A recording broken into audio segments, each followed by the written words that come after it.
sure there's something I can do here to make it easier for people to grow. And yeah, so that kind of just snowballed into this Grow Wild app that we now have. One of the main things that I absolutely love about the concept of growing your own fruit and vegetables is how it gets you out in the garden and it gets kids off of screens. Yeah. They are constantly on their screens. If it's not their TV, it's the iPad. If it's not the iPad, it's the phone. If it's not the phone, it's the laptop. There's constantly screen. I read that if you're outside in nature for, I think it's 15 or 20 minutes, that will dramatically reduce the cortisol in your body. Like when you try a homegrown cherry tomato, you will never go back.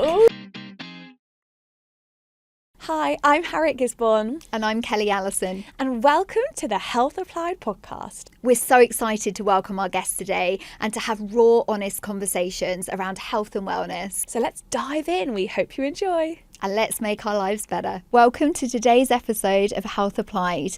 We have the incredible guest with us today, Tami Riley, who is founder of Grow Wild, the app, which is an incredible new app that aims to help you grow your own fruit and vegetables very easily. Welcome, Tami. Woo-hoo! Thank you so much for having me. This is exciting. I'm looking forward to a very wholesome conversation. We can't bloody wait. And this is a bit of a personal one for us because Tami is an amazing friend of mine and Kelly's, and we're also big fans of the app.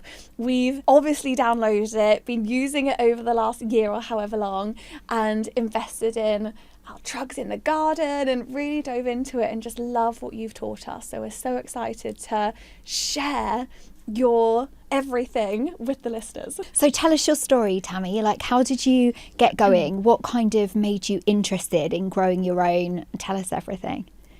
I sort of stumbled into it, if I'm totally honest. I think when I first moved out, many years ago, I moved into a flat, and it was the first time I was without a garden, and it was that first summer where I'm a sun worshipper. I love being outdoors. Aren't we all? And it was that first time I was sort of sat indoors and the sun was outside, and I was like, oh my God, I can't sit in this flat all summer. And there was a shared courtyard just outside. I mean, it was pretty dingy, not great. But I don't know what possessed me. I went off to the garden centre, bought a load of strawberries and tomatoes and I think spring onions. And I mean, I can't even remember what was successful and what wasn't. It was just, I had this sort of strip outside in this courtyard along the side of my flat, which I claimed as mine. I don't know if it was mine. I claimed it. It was after you claimed it. It was after I claimed it, and everyone, knew it was mine. And I just saw that bit of earth and I thought, I'll have that. I'll plant that up. And it gave me an excuse when I was at home and the sun was out to go outside, and I probably spent hours all summer in this dingy concrete courtyard. But I loved it, and I think it was ever since then, God, that was 10-15 years ago now, it's just gone from one strength to another, and it kind of has blossomed from a hobby into this full-blown kind of mission and purpose. Oh, amazing. Yeah. And what were the steps from being in the courtyard to launching your own app? I mean, it's been a very, very long time coming. Years of kind of curating and coming up with the idea, and I don't know, it just, like I say, it really went from a hobby that was very much just me, and then I started posting on Instagram just sort of pictures of things that I had harvested and whatever else. On your Garden of Tami. Yeah, Yes. Garden of Tami. Go take a look. It's incredible. I love it. I get inspired every day from it. Well, I actually had someone stop me the other day and say, oh my God, Yeah, Yes, I Tami! know, it was on the school run and I couldn't believe it. And I was like, Yes, that's my name. But yeah, so I started posting on that. And then it was my friends and people online kind of asking me questions. And it was almost like they would ask, like, how do you do that? Like it was this mystical thing. And obviously I'd been doing it for years, so I was like, oh, well, it's easy. Yeah. But it didn't seem like it was easy, because I think people don't love not getting it right first time. Yeah, so true. And so I had friends and people coming to me and asking me questions. And then it was only years later, I think we were on a lunchtime walk or something, and I was like, I'm sure there's something I can do here to make it easier for people to grow.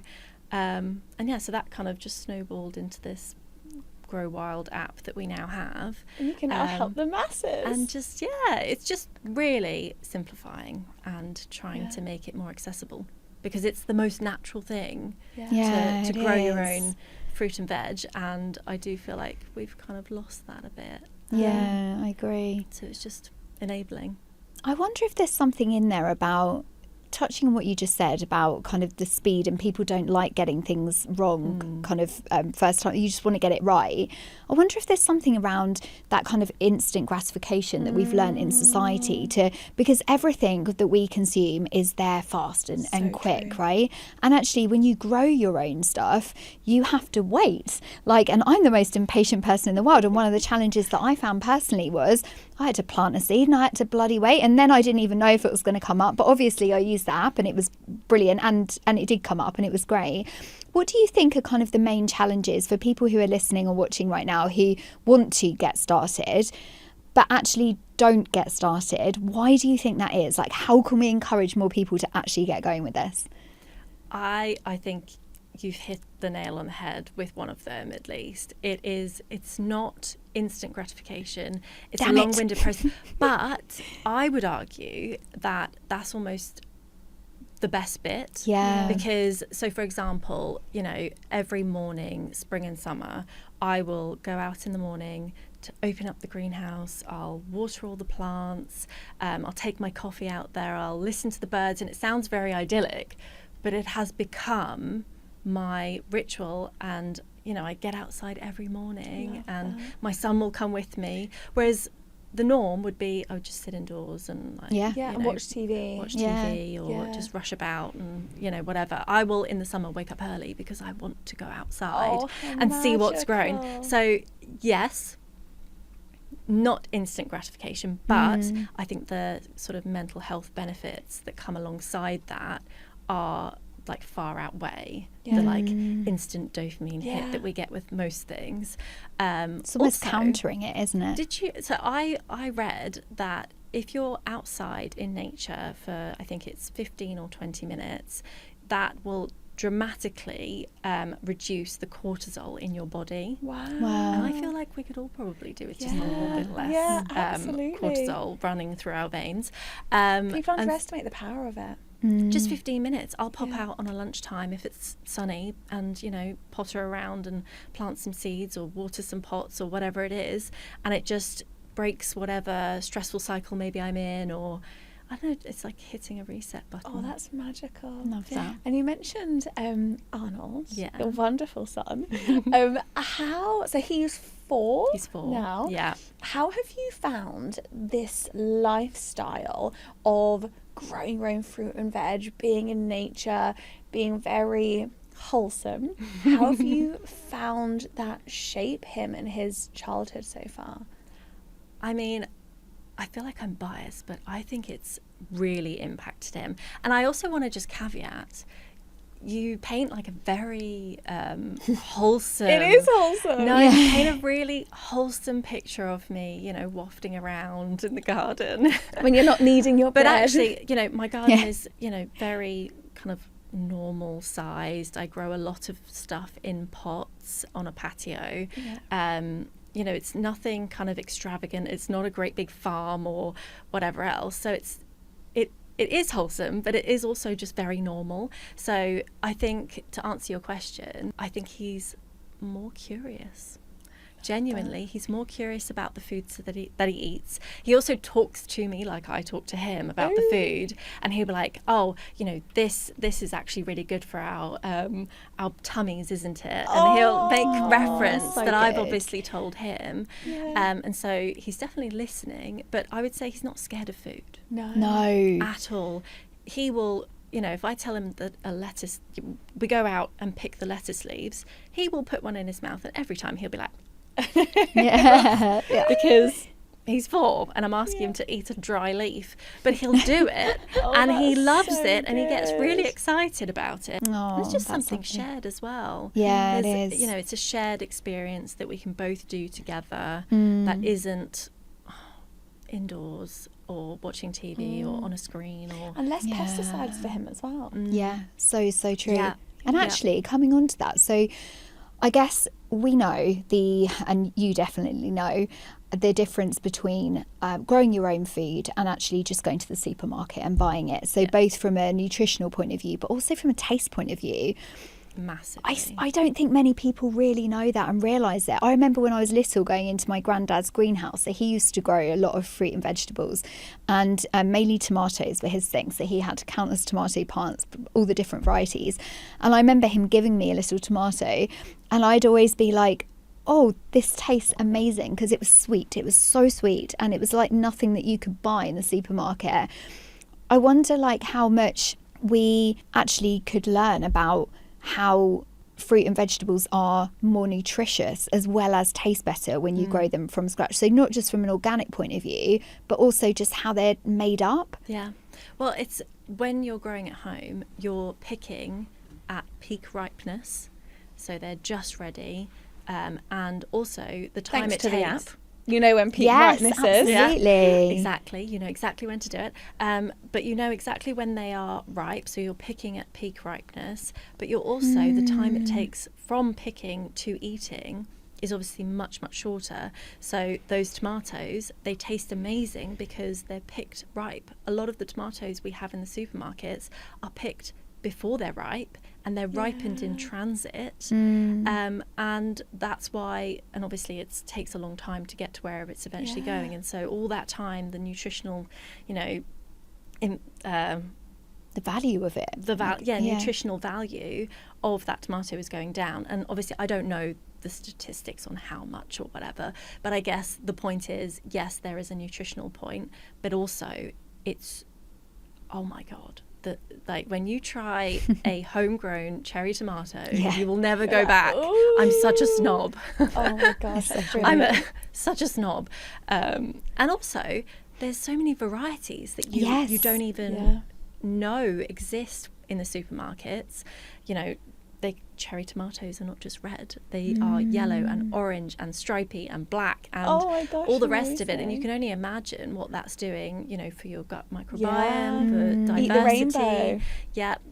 Carrots are another one. You know, I think heritage carrots are becoming quite popular now when you're growing them, but the carrot wasn't orange. And now you can't buy, you know, purple carrots or yellow carrots, but you can grow them. Oh, that's incredible. And that's exciting.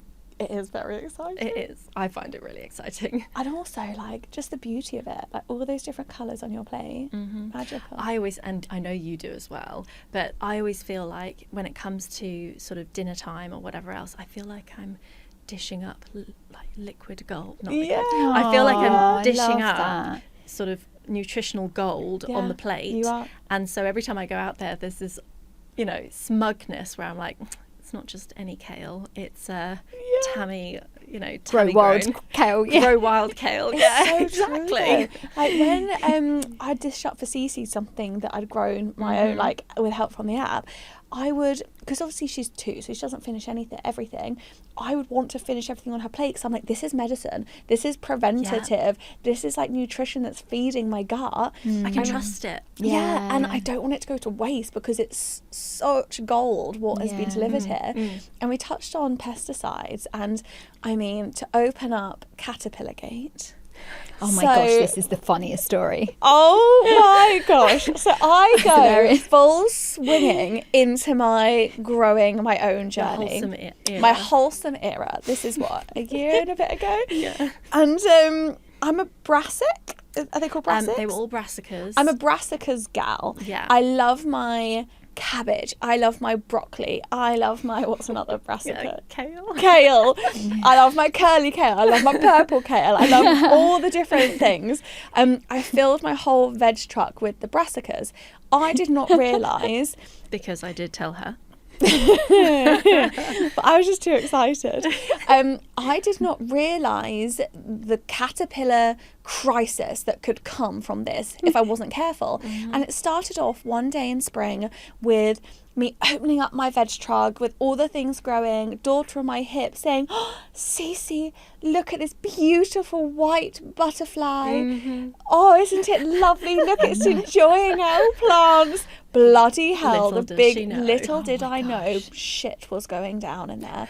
And this bugger, or multiple buggers, laid a gazillion freaking eggs. Long story short, over the next coming weeks, I'm going out each day thinking, these are shrinking, not growing. Like, what is happening to my plants?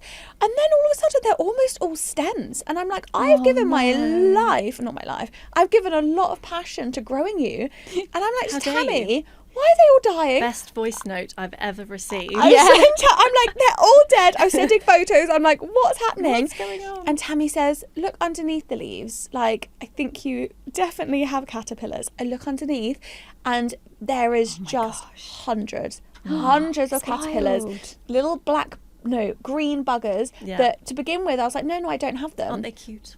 I know. I was like, no, I don't have them. Camouflage, were they? Yeah, but once you start seeing them, I spent hours. And I'm first of all saying to Tami on a voice note, I don't want to touch them. It's so gross. And she's like, wear gloves. And then by the end of it, I'm just it's hundreds and hundreds of caterpillars I picked off. And then, I had it zipped up with the net ever since. But I never got rid of them that season. I got all of the eggs. I took hundreds of every single day. I would go down and pick off 10, 20, 30 more caterpillars. So there are so many. Pre-warning, be careful. Yeah. But this is the thing, that you'll never make that same mistake twice. It's easy to prevent. Yeah. I just didn't realise. Yeah. That's the thing. It's what we were saying about how when you first start, you don't know. No. And it's only when you fail that you realise you will never make that mistake twice. And so, you've kind of gone through that journey. And I'm not scared of caterpillars anymore. You're not scared of caterpillars anymore. And this year you're going to have the best brassicas. But there are ways of getting rid. So, for example, aphids, so top 3 maybe. Aphids is probably a big one that you're going to struggle with in the garden. What is an aphid? So it's like a tiny little green sap-sucking insect, and they kind of multiply very, very quickly, and so they eat the fresh growth on lots of plants. Super easy to get rid of. Just hose them off. Hose them off. Do that every sort of morning for a couple of days, and that will dramatically reduce the number of aphids you've got. The plant will be absolutely fine. They'll be able to handle 1 or 2. Pesticide free, you don't have to spray anything, just hose it off. Slugs are a really big one for small seedlings that are growing, because obviously a tiny little seedling gets attacked by a slug, gone, and it's not going to grow. But so something I find really, really good is using nematodes, so slug nematodes.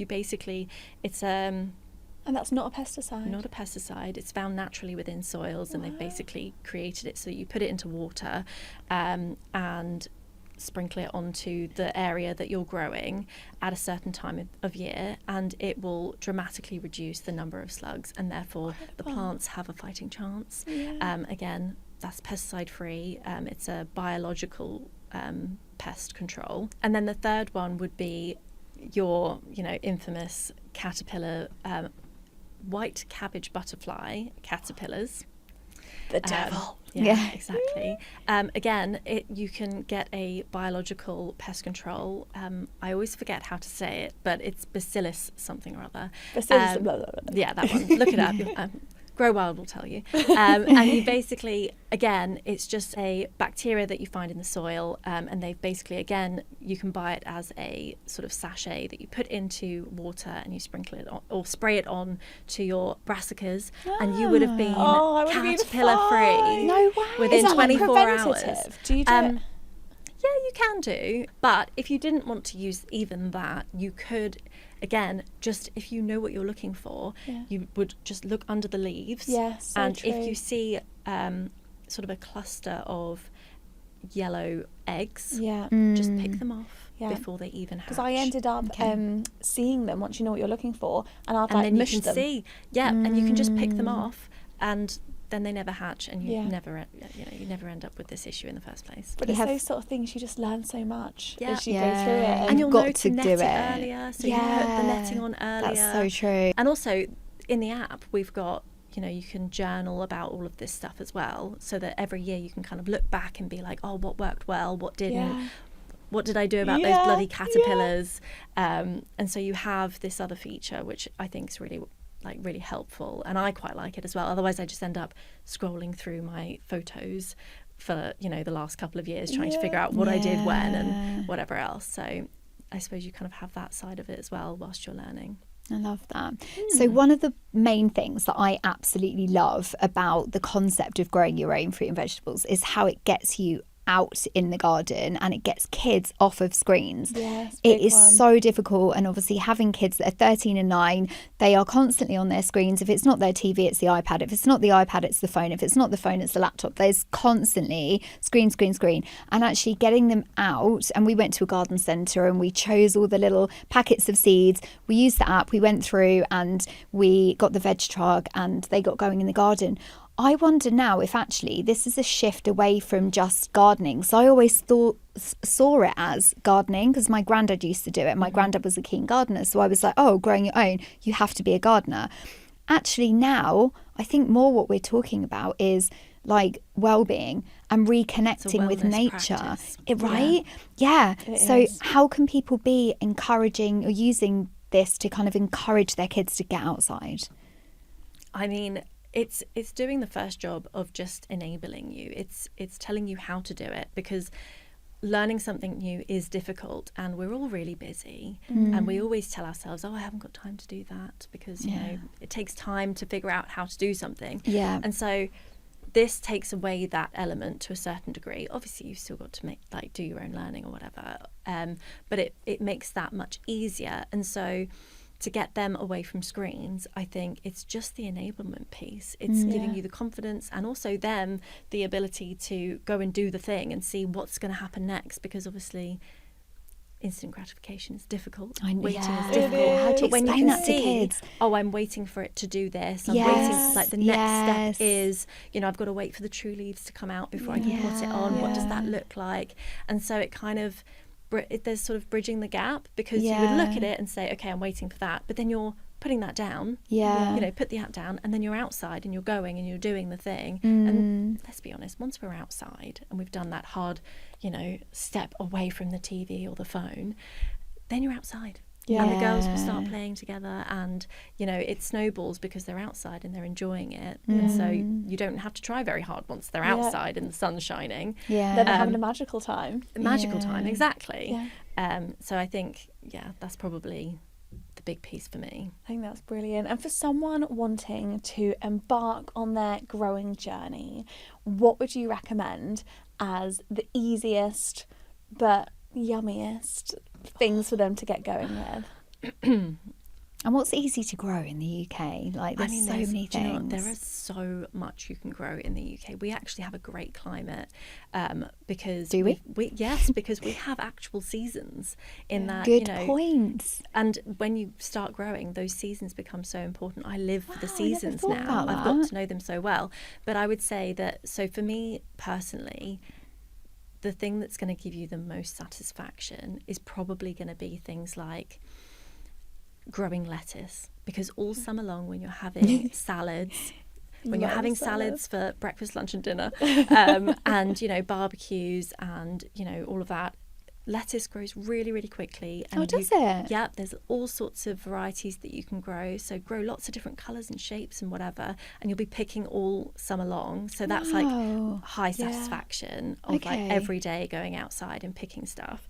And then my absolute favourite is cherry tomatoes. And I say cherry because you get more fruits, so it's just more exciting because there's more fruits to pick from. Whereas like a big beefsteak, you're going to get less fruits per plant, and you have to wait longer for them to ripen and whatever else. But so cherry tomatoes. What about berries? Berries, I've got So I've got some blueberries in the garden, which Arnold is obsessed with. In a pot? Well, I've got two. So one in a big pot and one sort of in a raised bed. And they're sat together, and it's just incredibly exciting. Raspberries, so easy to grow. Really? Yeah, and perennial, will come back every single year. Wow. Same with the blueberries. It's a bush that will just grow every single year as long as you look after it. Can blueberries go in a veg truck, or do they need to go in somewhere with a bit more space, like a bed? Could, but I would, because it's a bush, like a veg truck is, you don't want to kind of fill it up with things like a bush that might get very big and you might struggle to put the mesh But over. I'm going wrong. Yeah, so like, but That's a good question. I don't know. But blueberry bushes are quite pretty, so you could put it in a pot on your patio, which is where mine is. Oh, the ducks would eat them. I feel like I'd have to. Big pot. My pot's nice and tall. It's like a big tall pot. Nice. And bigger pot the better. Oh, that's a good idea. Bigger the bush. Okay, yes. Yeah. So for everyone listening or watching who wants to start on this journey, where do you start and what do you actually need For from the get-go? absolute novice, for someone who does not have a clue and wants to grow their own lettuce, tomatoes, and whatever. And also, just to front up this question and caveat, this can be done with limited space. If you live in a flat, if you live in a limited space with your garden, you don't have to have a huge area to be able to do this. Just a caveat. You just need sunlight and a balcony or something that you can grow on, because ultimately, if you're growing your own food, generally speaking, if it's got fruit, it just wants sunlight. And so you don't actually need an awful lot. If you want to grow, you need a packet of seeds, some soil, and a pot. I've got a good soil hack.